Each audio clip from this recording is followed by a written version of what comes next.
5950이라는 제목으로 하나님 말씀 나누도록 하겠습니다. 이제 좀 부제가 앞으로 생깁니다. 이게 또 스테이에 나눌 주제가 될 텐데요.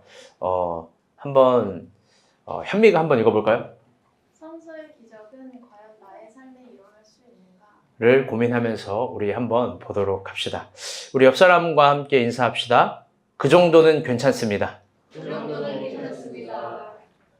건조한 땅에 봄을 채워가시는 하나님의 섭리가 우리의 젊음에도 함께 하시길 안녕으로 인사합니다. 한 주 동안 매우 추웠습니다. 날카로운 바람이 모든 날들을 점령했습니다. 3일 연속 눈이 왔죠. 다시 겨울을 생각나게 합니다. 정리해두었던 겨울옷을 다시 꺼내 입게 되고 보일러도 따뜻하게 틀곤 합니다. 그리고 이럴 때 우린 자연스럽게 한 가지 생각에 사로잡히게 되죠. 그건 지금 봄 아닌가라는 토악질입니다. 날씨와 계절의 불일치는 언제나 우리를 당혹스럽게 합니다. 그런데 한번 깊게 생각해 봅시다. 여러분, 매월, 매년 2월은 이러합니다. 제가 살아보니 저희 39살 동안 2월은 이랬습니다. 그리고 그게 아주 거대한 봄이 도래하는 정확한 속도감이자 소리라는 것입니다. 신앙이 있는 우리의 삶도 이와 같습니다. 계절과 온도가 불일치할 때가 참 많이 있습니다. 하나님 뜻대로 살고 있는데 나의 삶을 채우는 건 나의 고난과 결핍일 때가 있습니다. 하나님께 은혜를 구하는데 나에게 주어진 건 외로움과 괴로움의 공간과 시간입니다. 그분의 섭리를 구하지만 결국 나에게 주어진 건 원치 않는 시간과 사람들만 주어지죠. 그런데 그럴 때마다 우리 2월을 생각하는 지혜를 가집시다. 그것이 거대한 봄이 도래하는 아주 정확한 소리이고 속도입니다. 과정을 주시는 하나님, 실수하는 하나님이 아닙니다. 아멘. 사순절 2주 차입니다. 세상 돌아가는 소식은 생략합니다. 그런데 오늘부터 사순절 달력이 배포가 됩니다. 좀 이따 설교 후에 광고 시간 때 구체적인 내용들에 대해서 설명해 드리겠습니다. 이번 사순절 달력은 탄소 금식 40가지를 참고하여 실천사항들을 만들었습니다. 그것이 우리의 40일 순례길이 되었으면 좋겠습니다. 우리 모두 다 하나님이 주신 자연을 사랑했으면 좋겠습니다. 아멘. 이번 주 큐티도 마가복음이었습니다. 다들 어떠셨는지요? 이번 주 큐티는 예수님이 참 많은 기적을 일으켰습니다. 광풍을 잠잠케 하고, 월요일 큐티죠. 광인을 회복시켰습니다. 또 야이로의 딸을 달리다곰이라는 아람어로 일으키십니다. 예수님의 옷을 댄 여인을 고치시고 혈루증 앓는 여인도 혈루증이 멈추게 하십니다. 기적의 향연입니다. 그런데 오늘 본문은 그 기적의 정점에 있는 오병이어입니다. 언젠가도 여러분에게 한번 이 본문으로 설교를 해주고 싶었는데 참 잘 됐습니다. 너무 좋습니다. 그러니 오늘은 보다 더 기대감을 가지고 설교를 듣고 긴장감을 가지고 하나도 놓치지 않았으면 좋겠습니다. 그래서 여러분에게 한번 처음부터 질문해 보고 싶습니다. 만약에 여러분이 실제로 오병이어라는 현장이 눈앞에 있다면 여러분의 감정은 어떨까요? 오병이어. 제 군대 동기 중에요, 마술사가 있습니다. 지금 저 잘 보이죠? 형주가 워낙 커가지고 또 이렇게 안 보여요. 네, 오케이. 마술사가 있는데요, 이등병을 이제 훈련병에서 이등병이 되면 다 자대 배치를 받습니다. 민정이 알아요? 자대 배치 이런 거? 어떻게 알아요? 아, 미안. 알겠구나. 주영이 알아요? 모르죠? 자대 배치를 딱 받으면은 먼저 자기소개를 하는 시간이 첫날 주어집니다. 그러면 딱 이렇게 돼요. 야, 임태현이 자기소개해봐. 그러면 바로 나오는 관등 성명이 이겁니다. 1병 누구누구, 2병 누구누구, 이런 관등 성명이 나오는데 제 동기 중에 마술사가 있는데 그 친구는 그 자대 배치 첫날 이렇게 얘기한 거예요. 마술사 땡땡땡. 이게 웃기려고 한 건지 뭘 한 건지 모르겠는데 자매들은 이 심각성을 도저히 모를 거예요.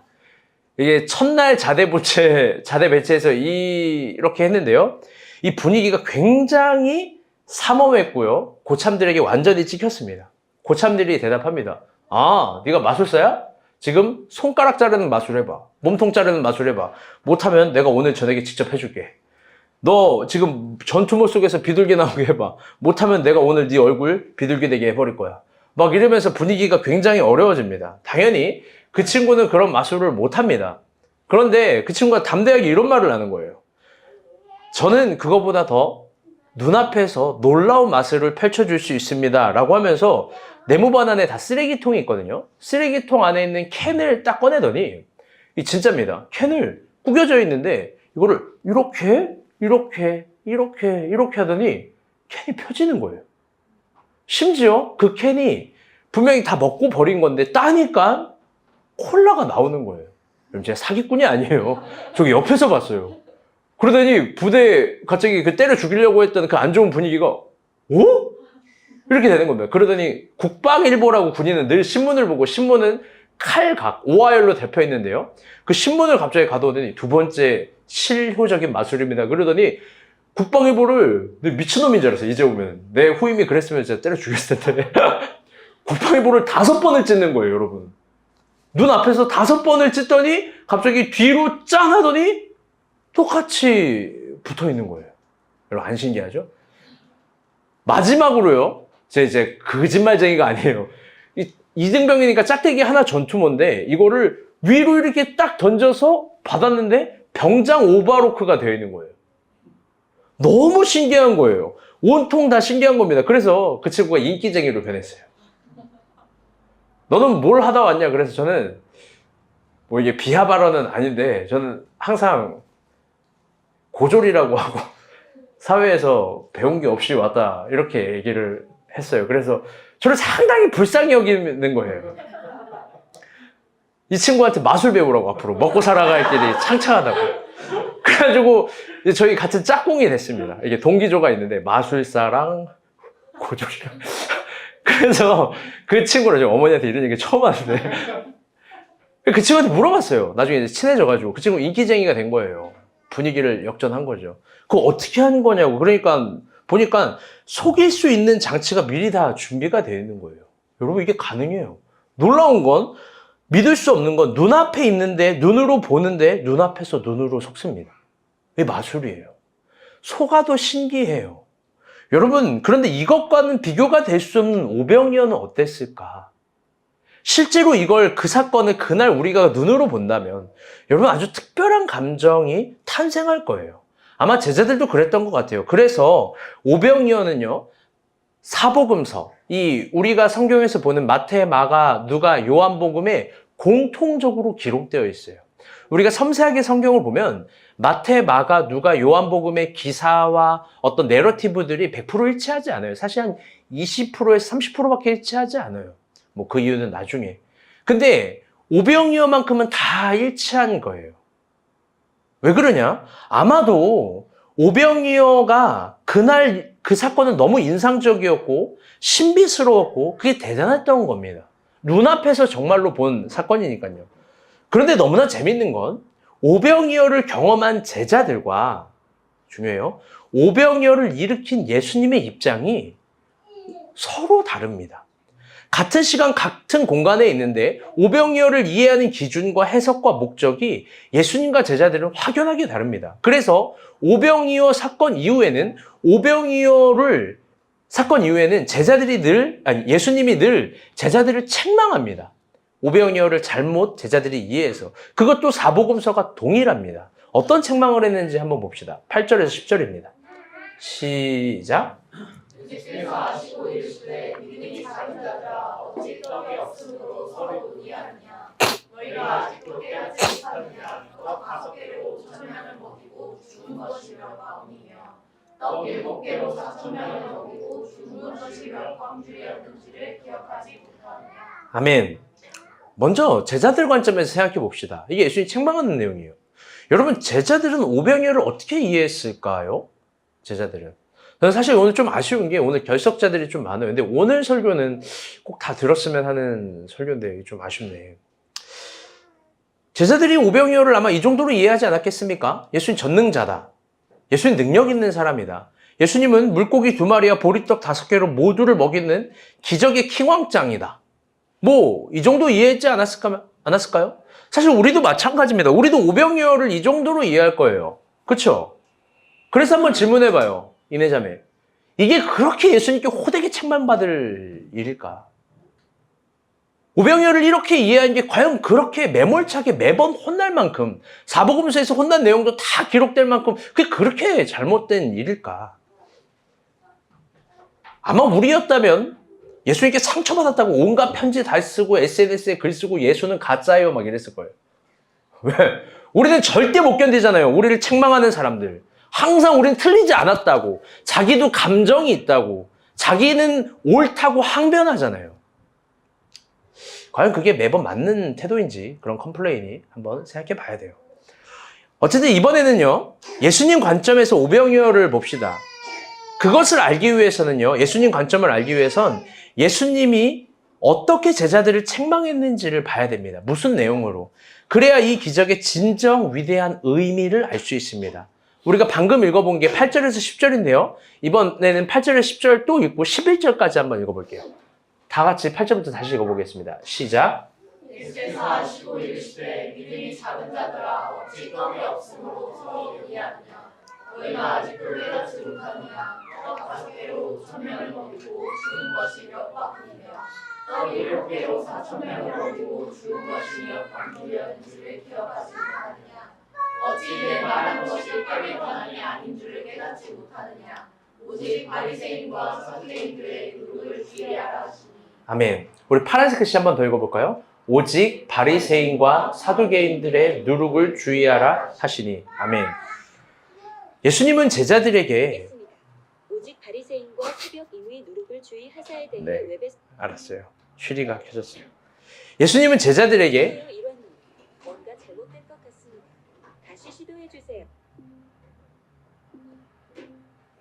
예수님은 제자들에게 바리새인과 사두개인들의 누룩을 비교하면서 오병이어를 생각해 보라는 거예요. 그리고 그들의 누룩을 반드시 주의하라고 이야기합니다. 그게 뭔지 모르겠지만 그것이 예수님께서 오병이어를 일으킨 그 기준이 되고 기적의 이유가 되기도 하는 겁니다. 감히. 바리새인과 사두개인의 누룩을 이해하기 위해서는요, 당시 이스라엘의 역사와 정치를 이해해야 합니다. 그걸 이 한 시간에 다 설명할 수 없지만 간략하게 설명하면 당시 이스라엘 정치는요, 역사와 정치는 신정 정치라는 형태였습니다. 이게 무슨 말이냐면요, 쉽게 표현하면 한 나라의 정치와 경제와 사회적 신분이 모두 종교 안에서 통합되어 있고 하나가 되어 있는 겁니다. 그런데 이스라엘은 여기서 조금 더 적극적으로 종교가 상위권에 있는 거예요. 상위 권력은 종교가 갖는 겁니다. 그렇게 그들은 토라라는 이스라엘의 법을 민법으로 만들어버린 거예요. 그런데 이스라엘의 종교 지도자들은 어떻게 하냐? 그 소중한 토라, 율법의 정신을 훼손합니다. 그 훼손은 뭐냐면 자신이 유리한 대로 토라를 해석하고 그걸 조작해서 이스라엘 백성들에게 부과하는 거예요. 그 대표적인 게 세금법이에요. 세금법. 당시 이스라엘 시민들이 내야 되는 세금의 종류는 크게 3가지 종류가 있습니다. 첫 번째는 토지세. 이 토지가 있건 없건 토지를 누리는 사람 다 내는 거예요. 두 번째 인도세. 자기가 태어나면 다 내는 거예요. 그런데 이 토지세와 인도세는 다 로마인들에게 바치는 세금이에요. 100%는 아니고 반반. 그러면서 또 하나가 마지막에 성전세인데요. 이건 이스라엘 종교 지도자들이 다 그대로 갖고 갑니다. 여기서 재밌는 게 뭐냐면 이스라엘의 종교 지도자들은 자신의 권력과 힘을 유지하기 위해서 율법을 계속 조작합니다. 그래서 이스라엘의 부를 독과점하기 위해서 어떤 형태로든지 계속 몰아가는 거예요. 그게 뭐냐면 이스라엘의 모든 시민들이 결국 빚을 지게 하고 이스라엘과 로마의 동시 노예가 되게 하고 로마의 거대한 조공을 바치게 하면서 이스라엘에게도 계속 빚을 지게 만드는 거예요. 그리고 그것을 다시 율법이라는 이름으로 강제화합니다. 그래서 율법이 가장 무겁고 무서운 악랄한 법이 돼버리는 거예요. 그래서 예수님이 이렇게 이야기해요. 아주 담대한 말이에요. 마태복음 23장 4절입니다. 다 같이 읽어보겠습니다. 시작. 또 무거운 묶어 사람의 어깨에 지우되 자기는 이것을 한 손가락으로도 움직이려 하지 아니하며. 아멘. 비판한 거예요. 그들의 정신을. 그런데 여러분, 율법의 참된 정신은 사실 이런 게 아니에요. 오히려 율법은 부의 나눔과 토지 공유를 이야기합니다. 심지어 이스라엘의 율법에는요, 영원한 노예가 없어요. 그들은 희년을 제대로 가지고 있어요. 희년 여러분이 다 알고 있어요. 고대 근동에도 이런 아름다운 하부법은 없어요. 이스라엘밖에 없어요. 그게 뭐예요? 희년은 노예들을 해방시키는 거죠. 그리고 그에게 다시 어떻게 살지 기회를 주는 거예요. 영원한 노예 제도가 없어요. 그런데 바리새인은 그 율법을 훼손시킵니다. 영원한 노예로 무조건 만들려고 하는 거예요. 그래서 예수님은 바리새인의 누룩을 조심하라고 이야기하는 거예요. 그게 무슨 말이냐? 정리해서 말하면 그 누룩은 마음대로 멋대로 율법을 훼손하려고 하는 조작된 교훈이에요. 마음대로 멋대로 율법을 훼손하려고 하는 어떤 조작들, 교훈들, 그거 조심하라고 하는 거예요. 그렇다면 예수님이 이해한 오병이어는 단순히 물고기와 떡이 마술처럼 늘어나는 데만 목적이 있는 게 아닙니다. 그건 바리새인들이 율법을 훼손했던 정신과 반대되는 거예요. 즉, 오병이어는 율법이 추구하는 아름다운 정신을 복원하는 기적이에요. 다시 한번. 오병이어는 마법처럼 먹을 것이 많아지는 것이 아니라 율법의 아름다운 정신을 복원하는 기적이에요. 그게 들판에 있는 이스라엘을 먹이는 행위에 있는 겁니다. 그래서 유대인들은 이 본문을 우리는 오병이어, 이것도 한자잖아요. 한자어로 표제어를 만들어서 우린 다 그렇게 이해하고 있는데 그들은 이걸 오병이어라고 말하지 않아요. 뭐라고 이야기하냐? 다 같이 따라 볼게요. 메시아 잔치. 메시아 잔치라고 이해해요. 그들은 이 사건을 메시아 잔치라고 부릅니다. 더 나아가 오병이어를 일으킨 예수님의 의도를 더 선명하게 볼 수 있는 프리즘이 있는데요. 그건 오병이어를 일으킨 본문 앞에 기록된 어떤 하나의 내용이에요. 이것도 사복음서에 오병이어라는 거 기록 앞에 항상 있는 본문이에요. 선생님, 오병이어는 설명 안 하고 계속 오병이어 배경을 설명하냐 이런 표정 같은데 들어봐요. 이게 오병이어를 이해하는 길이니까요. 어떤 내용인지 봅시다. 21절에서 24절입니다. 시작. 마침 기회가 좋은 날이 왔으니 곧 헤롯이 자기 생일에 대신들과 청소년들과 갈릴리의 귀인들로 더러 잔치할세. 헤로디아의 딸이 친히 들어가 춤을 추어 헤롯과 그와 함께 앉은 자들을 기쁘게 한지라. 왕이 그 소녀에게 이르되 무엇이든지 내가 원하는 것을 내게 구하라. 내가 주리라 하고 그가 나가서 그 어머니에게 말하되 내가 무엇을 구하리이까. 그 어머니가 이르되 세례 요한의 머리를 구하라 하니. 아멘. 이 본문은 뭐냐면요. 헤롯 잔치예요. 헤롯 잔치. 헤롯이 자신의 생일에 이스라엘의 모든 귀족과 군인과 정치인을 모으고 아주 호화로운 잔치를 합니다. 그들은 이스라엘의 초주류예요. 그들은 이스라엘을 움직일 수 있는 힘과 재력과 정치력이 있는 사람들이에요. 그런데 그들이 다 모아놓고 했었던 행위는 뭐냐? 한 가지예요. 자신의 대적자를 죽이는 거예요. 그 힘으로, 그 돈으로, 그 에너지로, 그 행정력으로 자기 자신을 대적하는 사람을 죽이는 데에만 쓰는 겁니다. 그게 누구냐? 본문으로 따지면 세례 요한이에요. 세례 요한이 뭘 비판했냐? 본문 길어질까봐 안 넣었는데 이거예요. 헤롯의 동생인 빌립의 아내와 결혼을 했어요. 그 결혼은 옳지 않습니다. 당신의 그 결혼은 부도덕한 거고 나쁜 겁니다를 비판했다고 죽이려고 하는 거예요. 여러분, 그게 헤롯 잔치의 레토릭이에요. 아니, 이 세상 권력자들의 레토릭이에요. 한 나라를 움직일 수 있는 힘으로 대적자를 숙청하는 거예요. 오늘날도 마찬가지예요. 그런데 참 재미있게도 그 헤롯 잔치와 반대되는 사건으로 다음 사건이 나오는 게 뭐냐? 메시아 잔치. 우리나라 버전으로 오병이어입니다. 그렇다면 오병이어의 참된 방향과 목적이 나옵니다. 그건 단순히 배가 부르는 기적이 아니라, 잘 따라해봐요. 이거 중요한 말이에요. 그리스도인이 추구해야 될 힘. 아멘. 우리 그리스도인이 진정 추구하고 하늘을 위해서 구하고 받아야 될 능력이 있다면 그 근거가 되는 어떤 힘의 방향인 거예요. 그리스도인이 추구해야 될 힘, 키워야 될 힘, 비전은 여러분 헤롯 잔치는 아니라는 거예요. 나만의 영광과 배부름이 아니라는 거예요. 딱 그 정도 수준으로 오병이어를 이해한 게 제자들의 이해 수준이에요. 어떤 미사여구를 갖다 붙여도 하늘의 기적으로 결국 내 배만 부르는 현상과 내 배만 부르는 기적을 추구한 겁니다. 그런데 예수님은 그런 목적으로 오병이어를 일으킨 게 아니라는 거예요. 그건 어떤 형태가 되든 결국 헤롯 잔치를 닮아 있으니까. 예수님은요, 참된 율법의 정신인 나눔, 공유, 함께함, 연대. 그런데 잘 봐요. 이것을 통한 기적의 초대를 해보고 싶었던 거예요. 고작 그 마르고 건조한 물고기 2마리와 보리떡 5개를 통해서요. 내 배가 아니라 너의 배를 본 겁니다. 그걸 보면서 일으켜 본 거예요.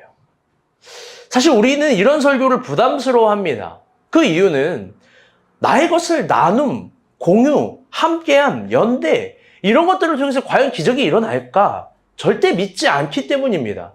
불가능하다라고 생각해요. 무엇보다 오해를 합니다. 그건 부자들이 할 수 있는 어떤 특별한 행동 아닌가? 무엇보다 의심을 합니다. 평범한 내가 이런 것들을 행할 수 있을까? 평범한 내가 그런 넉넉함을 소유할 수 있을까? 내가 과연 성장하고 발달할 수 있을까? 우리는 의심합니다. 그래서 결국 우리가 하는 액션은 이거예요. 다시 따라볼게요. 나중에 내가 부자 되면, 나중에 내가 여유로워지면, 나중에 내가 힘이 생기면. 그런데 오병이어는 그 메시아 잔치는 인간을 초대하는데, 인간에게 요구하는데 나중이 아니라 지금을 요구하는 거예요. 지금 너가 가진 게 뭐가 있는지를 보라고 하는 거예요. 제자들에게 먼저 물어봐요. 야, 이 사람들 굶었어. 이 사람들 저기 들판에 앉아 있어. 어떻게 먹일 수 있을까? 지금 물어본 거예요. 지금. 앞으로가 아니라 지금. 근데 그걸 꺼내보니까 물고기 2마리와 보리떡 5개입니다. 그런데 이게 참 재밌는 해프닝이에요. 왜 그러냐? 여러분, 이 물고기 2마리와 보리떡 5개의 식사량이 어느 정도냐면 이게요, 방어 15kg짜리 2마리랑 이 떡 막 30인 막 이 시루떡 같은 그런 게 아니에요. 당시 1세기 유대의 기록을 보면 물고기 2마리와 보리떡 5개는 그냥 청소년 정도가 한 끼 먹을 수 있는 식사량이에요. 성인의 량이 아닙니다. 그리고 충격적인 건 유대인들의 관습 문화는 이 점심을 먹을 식당이 있을까요, 없을까요? 저 정도 식사량은요, 성인들도 늘 주머니나 가방에 갖고 있어요. 여러분, 필리핀 가보신 친구도 있고 안 가보신 친구도 있지만 관광지 말고 지금도 우리가 가는 어떤 그런 지역, 진짜 이게 한국인 없어요. 아예 없어요, 우리밖에. 그 지역 가게 되면 거기 사람들도 밥을 어떻게 먹냐면 이 밥 비닐 봉지 같은 거 하나랑 물고기나 작은 뭐 반찬 이거 경찰도 그렇게 먹어요. 근데 저 봉지 3개 갖고 가지고 뭘 먹냐는데 그냥 그렇게 해서 먹는 거예요. 몇십 페소 주고. 가기 싫죠. 그래요. 제가 한번 고민해봤어요. 이걸 지금 우리나라 정도 청소년들이 한 끼 먹을 수 있을 정도의 양, 식사의 구성, 식품의 구성, 이거 어느 정도로 비유하면 좋을까? 제가 딱 이번 주 타임스퀘어를 가서 알았어요. 이걸로 비유하면 딱 좋겠다. 이게 뭘로 해도 안 되는 거예요. 롯데리아를 지나가다 알았어. 왜? 롯데리아에 청소년들이 그렇게 많더라고요. 롯데리아에는. 보니까 딱 불고기 버거 세트 정도일 것 같아요. 버거, 감튀, 콜라. 오늘날로 치환하면. 그래서 제가 각 6개의 메이커 회사의 불고기 버거 세트의 단가를 조사했어요. 퀴즈, 장학 퀴즈입니다. 장학 퀴즈는 아니지만, 장학 금주는. 맥도날드 불고기 버거 세트 가격이 얼마일까요? 세트. 단품 아니고. 충환이 얼마일 것 같아요? 5,600원? 아니에요. 4,900원이에요. 버거킹 얼마일까? 5,500원? 버거킹 많이 먹는다고 버거킹 6,500원이에요. 맘스터치 얼마일까? 맘스터치도 불고기 버거 팔아요. 지원간사, 맘스터치 얼마일까? 5,800원이에요. 현미, KFC 얼마일까? 불고기 버거 세트. 비슷해서 6,600원. 여러분, 그리고 대망의 롯데리아. 이 중고등학생이 진짜 많더라고요. 롯데리아의 불고기 버거 세트는 얼마일까, 민정아? 아니야. 놀랍게도 제가 이거 인터넷 보면서 제 눈을 의심했는데 6,900원. 롯데리아가 제일 비싸요, 불고기 버거 세트가. 그러니까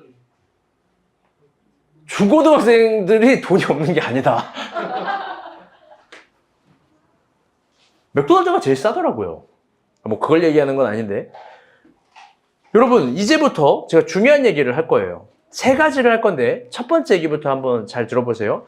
이 총 6개 불고기 버거 세트, 6개 회사의 불고기 버거 세트의 평균 단가는 4,000원대부터 6,000원대가 있는데 이럽니다. 5,950원이에요. 오늘 설교 제목이에요. 5,950원.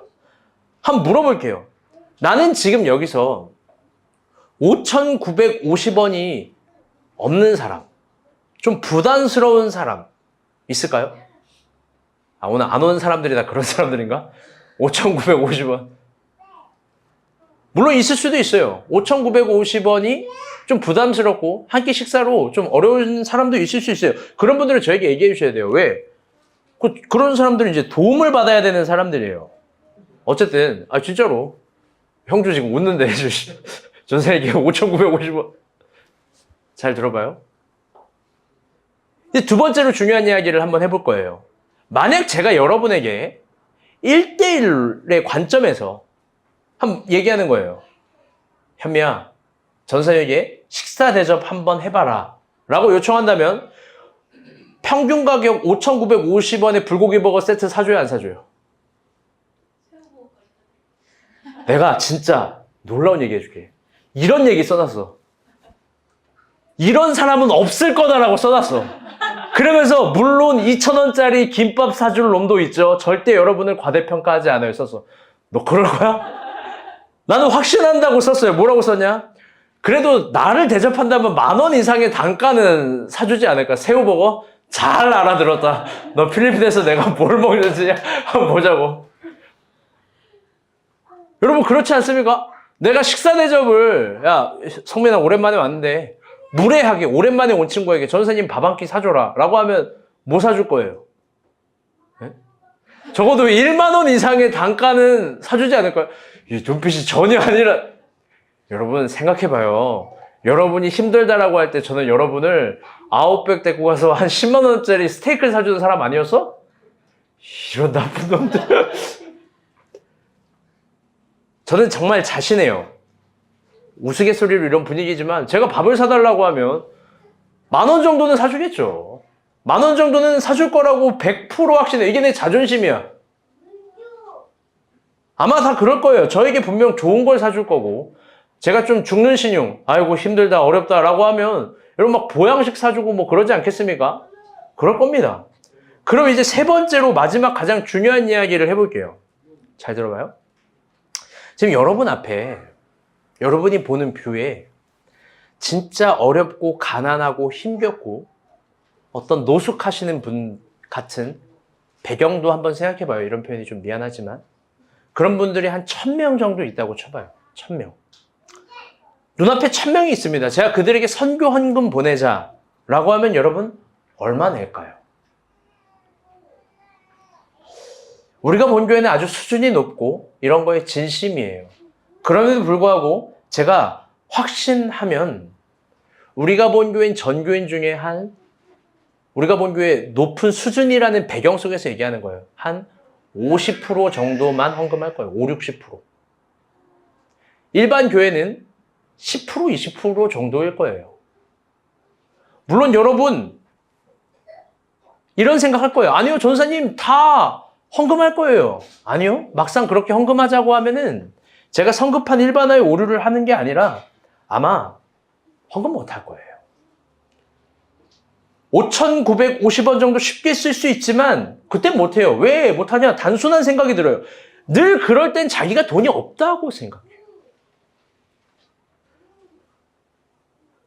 늘 그럴 때는 자기는 더 어려운 환경 속에 있다라고 생각해요. 5,950원 정도 쉽게 밥 먹을 때 사용할 수 있을 수도 있지만 그 점심 가격 그거 내가 못 쓴다라는 거예요. 결국 제가 오병이어를 통해서, 아니 오늘 본문이 오병이어를 통해서 꼬집고 따지고 책망하고 싶은 게 이거예요. 요한복음 6장 9절입니다. 한번 읽어봅시다. 시작. 여기 하나님께서 우리가 5개와 물고기 2마리를 가지고 있나이다. 그러나 그것이 이 많은 사람에게 얼마나 되겠사옵나이까. 아멘. 여러분 저 파란색 글씨 한번 읽어볼게요. 시작. 여기에 한 아이가 있어. 방금도 말했지만 저건 어린아이가 평범하게 가지고 다니는 식사량이에요. 특별한 양이 아니에요. 간절한 헌신도 아니에요. 그래서 꼬집고 따져서 물어보는 거예요. 성서학자들이 이야기하는 거예요. 저기 장정 중에 5,000명이 먹었다는데 대부분 신학자들이 확신하는 바 저 현장의 장정들도 그 정도 식사량은 주머니 속에 가지고 있다라는 거예요. 그걸 묻고 그걸 따지기 위해서 어린아이라고 정확하게 표기하는 거예요. 그런데 그들은 주님을 위해서 드리지도 못하고 타인을 위해서도 나누지 못합니다. 아까 말한 것과 동일해요. 평범한 나는 부자가 될 수 없다라고 생각하고 능력이 없는 나는 성장할 수 없다라고 생각하고 내가 어떤 특별한 힘을 가질 수 없다라고 생각해요. 내가? 그래서 늘 하는 다짐 마지막엔 이거예요. 나중에. 그런데 주님은 다르게 말한다는 겁니다. 지금 너가 점심 먹을 수 있을 정도로부터. 지금 그 정도로부터. 그게 성서가 우리에게 요구하는 거예요. 나의 그 정도의 나눔, 공유, 함께한 연대. 근데 거기로부터 기적의 초대가 가능하다는 거예요. 저는 오늘 설교를 통해 여러분에게 진지하게 물어보고 싶어요. 제 설교의 부제예요. 여러분은 성서의 기적이 나의 삶에도 진정 이루어진다라고 믿습니까? 그 기적이 죽어버린 화석이 아니라 여전히 유효한 실화가 될 수 있다라고 믿나요? 나는 믿어요. 저는 정말로 믿어요. 기적이 있다고 믿는다고. 어느 순간부터 나는 이성을 넘어 초이성을 믿어. 진짜 진실하게 믿어요. 원리를 공식화할 수 없지만 여러분 그 기적은 어떻게 이루어지는 거예요? 원리를 확정할 수 없지만 아마 한 가지는 확실해요. 그건 뭐냐? 지금 주님이 원하는 걸 주님께 지금 드릴 때 이루어지는 거예요. 다시 한번. 지금 주님이 원하는 걸 지금 주님께 드릴 때 이루어지는 거예요. 예수님의 기적을 가장 가까이에서 본 베드로 이야기를 한번 봅시다. 딱 3절만 봅시다. 시작. 오라 하시니 베드로가 배에서 내려 물 위로 걸어서 예수께로 가되 말씀을 마치시고 시몬에게 이르시되 내려가서 그물을 내려 고기를 잡으라. 그렇게 하니 고기를 잡은 것이 심히 많아 그물이 찢어지는지라. 시간 관계상 딱 3절만 했지만 되게 내러티브는 많습니다. 베드로가 기적을 경험한 이야기의 내러티브는 많아요. 그런데 예수님은 베드로에게 기적을 일으킬 때 항상 단순하게 이야기해요. 오라, 파란색 글씨, 가라, 그물을 내려라. 어떤 친절한 과정을 설명해 주지 않습니다. 왜 그럴까요? 여러분 예수님이 불친절해서 그런 게 아닙니다. 단지 믿음의 세계는요, 잘 들어봐요. 언어로 이해하는 것이 아니라 몸으로 또 영적으로 이해해야 될 영역이 존재하기 때문이에요. 그건 굳이 우리가 가진 인간학적 관점에서 표현하면 영감이고 감각이에요. 그리고 그게 뭐냐? 다시 따라해볼게요. 체험신앙. 그게 체험신앙이에요. 그렇게 예수님이 보이는 만큼 말한 거예요. 베드로야, 오라. 물이에요. 가운데 물. 와. 밤새 물고기를 못 잡았어요. 가. 다시 그쪽으로 가래요. 그물 내려. 그런데 중요한 전제가 있어요. 지금. 만약 베드로가 자기가 지금 당장에 덜 준비되었다라는 인식으로 주님 나중에요. 주님 추후에요. 주님 다음에요. 말했다면요. 단 한 가지의 기적도 못 봤을 거예요. 베드로의 컨디션은 조금 나아졌을지 모르겠지만 절대 못 봐요.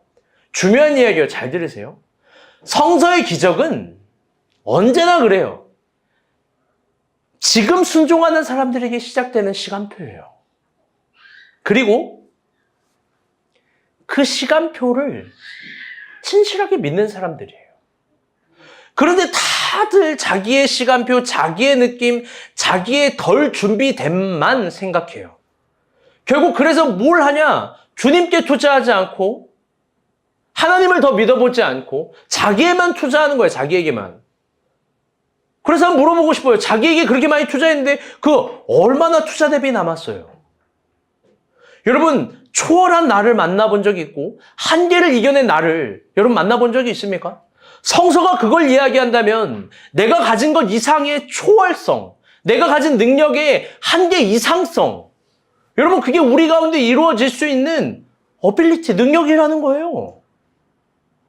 도달할 수 있다는 거예요. 그건 여러분이 정교하게 짠 루틴이나 시간으로, 계획으로, 시간표로 절대 이루어질 수 없는 거예요. 제가 보니 그래요. 제가 보니 정말 그래요. 여러분 깊게 생각해 봅시다. 우리 모두는 쉽게 사용할 수 있는 5,950원 정도 가지고 있어요. 전도사님 대접할 땐 그 단가가 1만 원 정도 올라갈 수 있습니다. 나를 위해서 쓸 땐 2만 원 정도 단가가 올라갈 수 있죠. 사랑하는 누군가를 위해서 쓸 땐 여러분 10만 원 안 올라가겠습니까? 한번 물어볼게요. 충환이 혼자 밥 먹을 때 뭐 먹어요? 뭐 김밥이나 먹겠지. 나는 가끔 지원이의 위장이 의심스러워. 얘 위장이 아니라 또 얘기해서 미안한데 내 얘랑 오래 있잖아. 얘 인간성에 대해서 의심스러워. 점심을 30일 중에 29일 아니야 31일 중에 30일을요 돈가스 김밥만 먹어. 사실 5,950원보다 아래인 음식을 먹어 얘는. 그것도 다 안 먹어. 배부른데 식욕이 있는 인간이야 없는 인간이. 그럼 미안해. 그러니까 얘한테는 적용이 안 돼요. 그런데 오지혜를 위해서 얼마 써요? 오지혜가 먹는다고 할 때 5만 원 이상 식사를 쓰고도 내가 이거 돈 못 쓴 티 나나? 아, 내가 6만 원짜리 메뉴를 시켰어요. 머릿속으로 막 단가 계산이 막 들어가지 않겠습니까? 연인일 땐 다 그런다고, 연인일 때. 여러분, 우리는 모두 5,950원 정도는 가지고 있어요. 그런데 이게 화폐 단위 말고 누구나 행할 수 있는 에너지 가격으로 한번 생각해 봅시다. 우리는 우리가 쉽게 사용할 수 있는 5,950원 정도의 에너지는 가지고 있어요. 여기서 단순한 성서의 요구는 이거예요. 지금 너가 쉽게 사용할 수 있는 5,950원 정도의 에너지를, 그 정도 에너지를 주님을 위해서 써보라는 거예요. 하나님이 원하는 지점에 써보라는 거예요. 하나님이 뭘 나한테 요구하는지 그 지점에 한번 써보라는 거예요. 그게 큐티일 수 있고 저녁 10시 몰기도일 수 있어요. 여러분 몰기도에 능력 있어요. 믿는 사람은 그 에너지를 쓰는 거예요. 그게 베드로에겐 뭐였냐? 오는 거 가는 거 금을 내리는 거예요. 저는 진짜 한번 생각해봐요. 여기에 어마어마한 믿음이 필요했을까? 여기에 엄청난 존재를 걸었던 믿음이 과연 필요했을까? 베드로에게. 나 아니라고 생각해요. 그건 나중에 요한복음 21장 때 예수님이 우리 결별이야. 너 네 십자가 져야 돼. 그때 믿음이 필요했을 거야. 십자가를 질 때 믿음이 필요한 거예요. 냉정하게 얘기하면. 기적의 현상에서는 특별한 에너지가 아니라 지금 순종하는 에너지. 베드로에겐 5,950원짜리 에너지가 그거였어요. 가라. 멈춰라. 그물을 내려라. 오라. 물론 누군가에겐 어려운 고난의 문제가 있고 복잡한 인간관계의 문제가 있을 수 있어요. 무엇보다 불확실한 미래의 문제로 스트레스 받을 수 있죠. 그런데 성서는 이야기하는 거예요. 주님은 이야기하는 거예요. 그 모든 언덕에서 우리가 사용할 수 있는 5,950원 정도의 에너지는 있다는 겁니다. 제발 제 앞에서 나 인간의 인생을 깊게 사랑하고 이해하는 거예요. 제발 제 앞에서 스스로 여러분에게 없다라고 말하지 마요. 난 그 정도 에너지가 없습니다라고 말하지 마요. 죄송해요. 그렇게 거지를 스스로 거지 같은 신앙인으로 만들지 마요. 있어요. 여러분 그 정도 에너지 쓸 에너지가 반드시 있다라고 성서가 이야기한다고요. 그러면 그 에너지부터 그 지점에서 순종하는 거예요. 나중이 아니라 지금. 다음이 아니라 당장.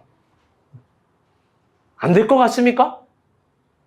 여러분 혹 그런 5,950원짜리 에너지도 아깝나요? 여러분 그러면 그것도 못하면 여러분 기적은 어떻게 믿어요? 기적은 어떻게 바래요? 그것만큼 사기꾼 같은 신보가 어디 있어요? 형주가 무언가를 흥분해서 이야기할 때 저한테 하는 얘기가 있어요. 전도사님 주일 성소가 기본입니다 이래요. 그럼 뭐예요? 주일 성소 못하면 기본도 안 된 거예요. 그런데 여기에 더 깊은 의미를 담아서 한번 얘기를 해봐요. 맞는 말이 틀린 말 아니에요. 주일 성수도 못 지키면서 이 성민이 얘기하는 거 아니야? 채아 얘기하는 거 아니야? 잘 들어. 여러분 주일 성수에 에너지가 들죠. 5,950원보다 더 들지 한 1만 원의 에너지 들지 않겠습니까? 여러분 근데 그 에너지도 내가 못 내고 못 지키면서 하나님의 축복과 기적은 왜 바래요? 여러분 그게 영적인 도둑놈 심보 아닙니까? 나는 가만히 있고 나는 바쁘고 나는 피곤한데 주님만 기적을 베푸세요. 그게 무슨 믿음이에요? 한 번도 하나님 앞에 진실돼 본 적이 없으면서 한 번도 하나님께 하나님 걸 드려본 적 없으면서 여러분 아니에요. 절대 아니에요.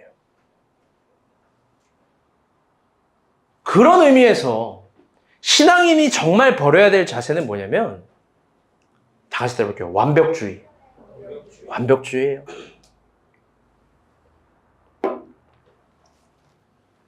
다들 우리는 죄송해요. 덥네.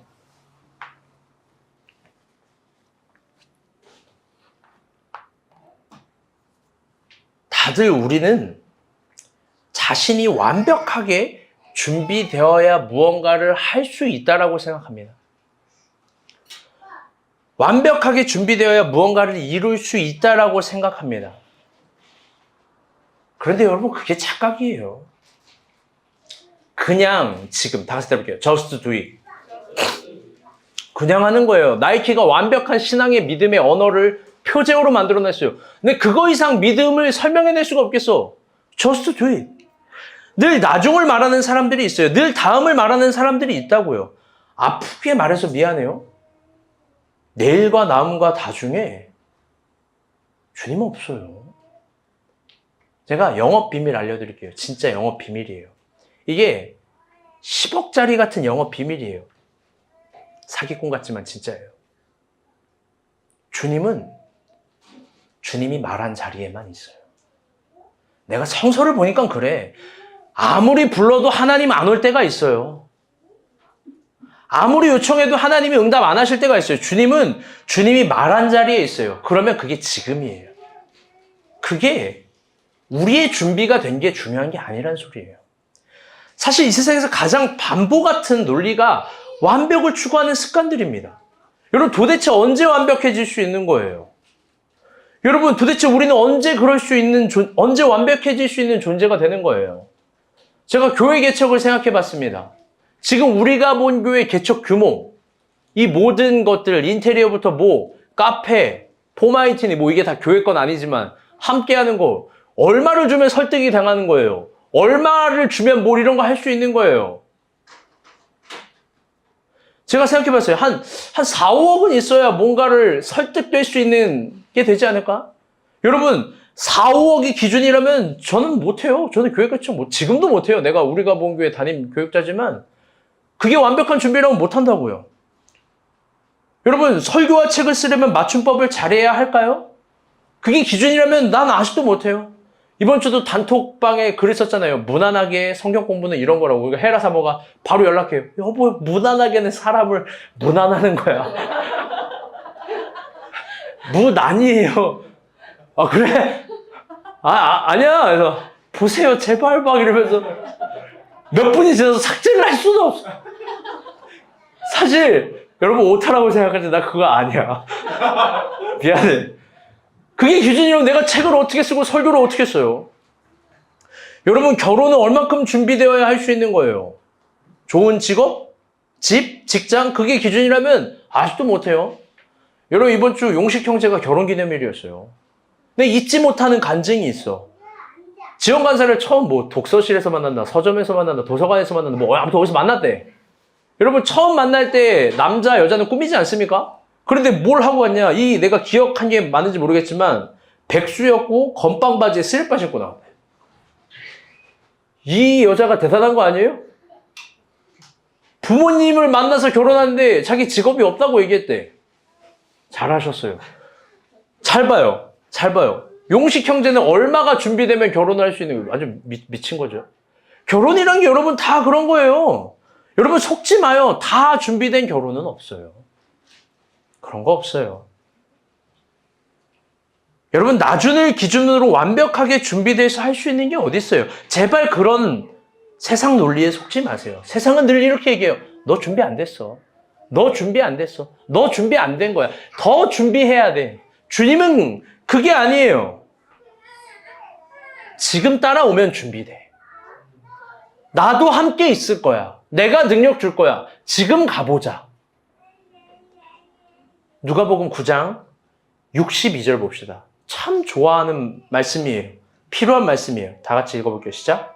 예수께서 이르시되 손에 쟁기를 잡고 뒤를 돌아본 자는 하나님의 나라에 합당하지 아니하리라 하시니라. 아멘. 한 번 더 읽을게요. 시작. 예수께서 이르시되 손에 쟁기를 잡고 뒤를 돌아본 자는 하나님의 나라에 합당하지 아니하리라 하시니라. 아멘. 이 말씀을 반대로 보면요. 하나님 나라에 합당한 자는 앞만 보고 쟁기질하는 사람이에요. 기적은 일어나요. 지금 할 수 있는 5,900원, 5,950원의 에너지를 사용할 때부터 기적이 일어나요. 위대한 기적 반드시 일어나요. 지금 주님이 원하는 지점에 5,950원 에너지 사용하면 일어나요. 아까도 얘기했지만 그게 누군가에겐 큐티고 누군가에겐 기도고 누군가에겐 뭐고 힘든 일일수록 더 주님이 원하는 지점부터 할 수 있어요. 내가 에베레스트 산은 올라갈 수 없지만 우리 집 계단은 올라갈 수 있는 에너지가 있는 거예요. 제발 내가 그럴 에너지도 없다고 말하지 마요. 그렇게 말하지 마요. 주님은 있다고 이야기하니까.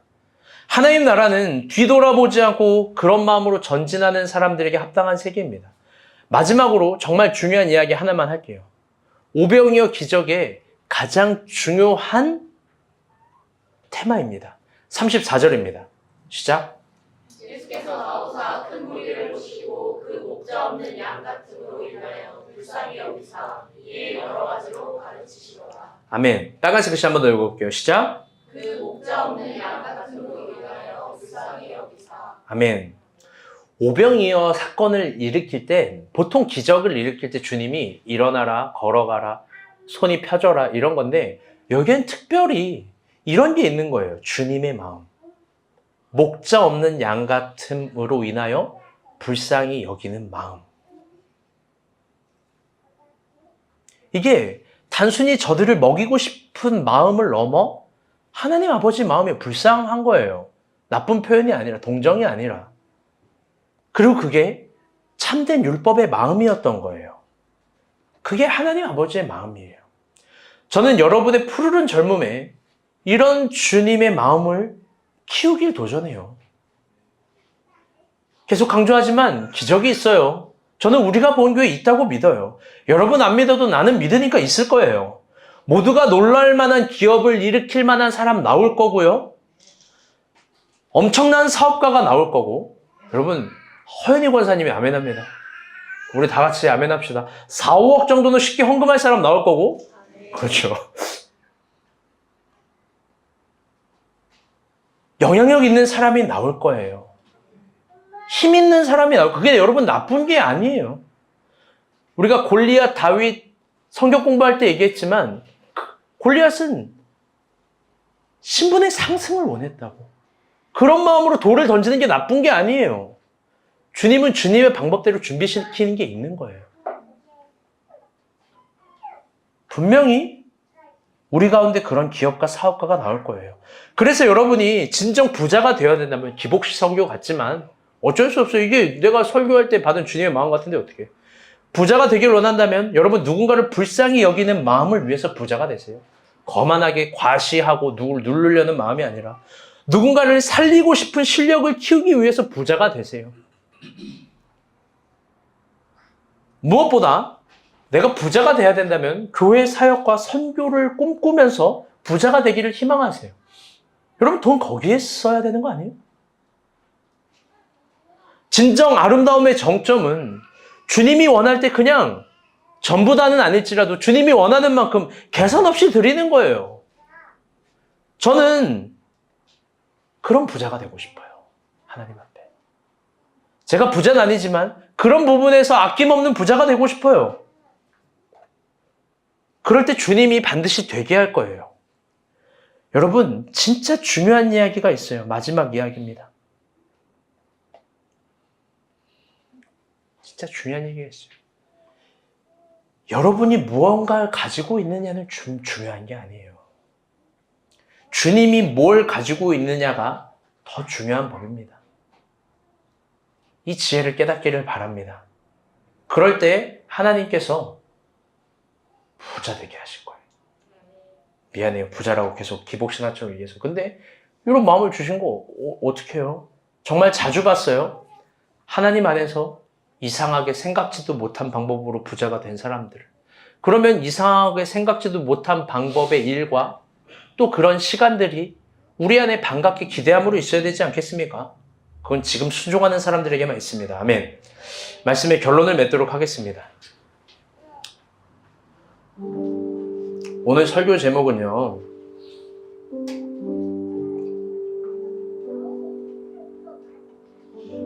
오늘 설교 제목은 5,950원입니다. 그래서 여러분 예배 후에 불고기 버거 세트를 준비를 했어요. 근데 30개를 준비했는데 애들이 오늘 많이 안 와가지고 이렇게 두당 2명씩 먹을 수 있나 모르겠네. 감튀를 근데 설명할 게 있어요. 은비 간사한테 미션을 줬는데요. 은비가 없네. 신길동 전화를 다 했는데요.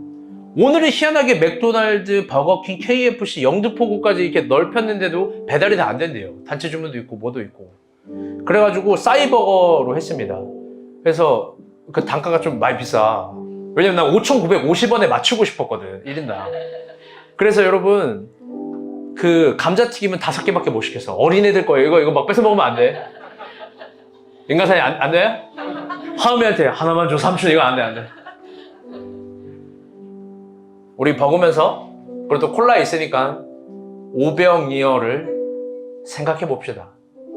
마지막으로 이런 도전 한번 해봐요. 지금 3월에 선교를 한 번 더 뽑을 건데 뭔가 내가 선교를 가야 될 것 같아요. 뭐 고민할 게 뭐가 있어요. 고민할 거 없어요. 주님이 주시는데 내가 이간증 안 하려고 했는데 이거 해야 되겠다. 내가 치사해서 안 하려고 그랬는데 여러분 이 간증이에요. 잘 들어봐요. 내년에 안 갈 거예요. 우리 선교 2년 뒤에 갈 거야 이제 진짜. 근데 형주가 여러분 예리해요. 잠언의 관점에서 정말 똑똑한 친구예요. 지혜가 있어요. 그 친구가 뭐라 그러냐면 새벽에 전화하는데 전사님 제가 하나 특별한 걸 깨달은 게 있습니다. 선교 갔다 온 사람들은 다 잘 됐다는 거예요. 생각해볼까요 여러분? 그래요. 김복순 권사님 암 수술이 그렇게 잘 됐어요. 권사님 힘이 넘치시죠? 못 살게 군데 자기를 막 어마어마해요. 수술 다음날 김치 담가서 갖다 줬잖아. 여러분 세상에 그런 사람이 어디 있어요? 암 수술 잘 됐어요. 야 연미 진짜 잘 되는 거야. 채아 나왔죠. 연미가 막 돈 때문에 걱정하고 있는데 연미가 그러대요. 보너스가 생기던데요 막 이래. 형주 캐치프레이즈 있죠. 인생은 연미처럼. 성민이는 어떨지 모르겠어. 여러분 용식이 지원이 여러분 더 잘 됐어요. 티를 안 내서 그렇지 더 잘 되고 있는 거예요. 나는 여러분 저도 얼마나 잘 됐는데 이번 연도 월급도 생기고 4월에 목사 안수도 받아요. 할렐루야. 선교 갔다 와서 다 잘 됐어요. 진짜로 어거지로 껴맞추는 거 아니에요. 주님이 일하신다니까요. 그거 못 믿겠죠? 믿음 없는 사람은 끝까지 못 믿는 거예요. 내가 가고자 하는 마음 들 때 중간에 좀 더 쉬었다가 6월에 선교 갔다 와도 될 것 같아. 뭘 그렇게 고민하는지 난 모르겠네. 도저히 모르겠네. 그래요. 내가 무시해서 하는 얘기 전혀 아니고 이해해서 도전해서 하는 얘기입니다. 우리 다 같이 찬양 부르고 기도하며 나아가겠습니다.